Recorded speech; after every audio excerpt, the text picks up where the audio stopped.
लोग नमाज क्यों नहीं पढ़ते। एक दोस्त ने बताया कि वो नमाजी हो गया है। दोस्त ने बताया कि एक दफा वो क्लास में बैठा हुआ था और क्लास का मजमून था मालूम दीना। उस्ताद क्लास में तशरीफ लाए और सवाल पूछा कि कौन लोग नमाज नहीं पढ़ते। एक बच्चे ने बड़ी मासूमियत से जवाब दिया, जो लोग मर गए हैं वो नमाज नहीं पढ़ते। दूसरे ने जवाब दिया, जिन्हें नमाज नहीं आती वो नमाज नहीं पढ़ते। तीसरे बच्चे ने अपनी जगह से खड़े होकर जवाब दिया, जो लोग मुसलमान नहीं वो नमाज नहीं पढ़ते। इसी तरह एक और बच्चे ने कहा, जो लोग काफिर हैं वो नमाज नहीं पढ़ते। तमाम बच्चों के जवाब अपनी अपनी जगह तो ठीक थे, लेकिन मैं सोच में गुम हो गया कि मैं इनमें से कौन सा हूँ। आया मैं मर गया? आया मुझे नमाज नहीं आती?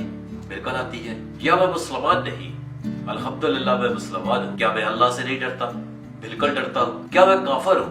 नहीं, नऊज़ुबिल्लाह। फिर मैं नमाज क्यों नहीं पढ़ता? मैं अपने आप से कहने लगा कि अगर कब्र की पहली रात मुझसे सवाल किया गया कि तुम जिंदा थे, नमाज आती थी, मुसलमान भी थे, अल्लाह से भी डरते थे और काफिर भी नहीं थे, तो फिर नमाज क्यों नहीं पढ़ी? मेरे पास क्या जवाब होगा? मैं क्या कहूँगा? सिर्फ एक ही रास्ता है।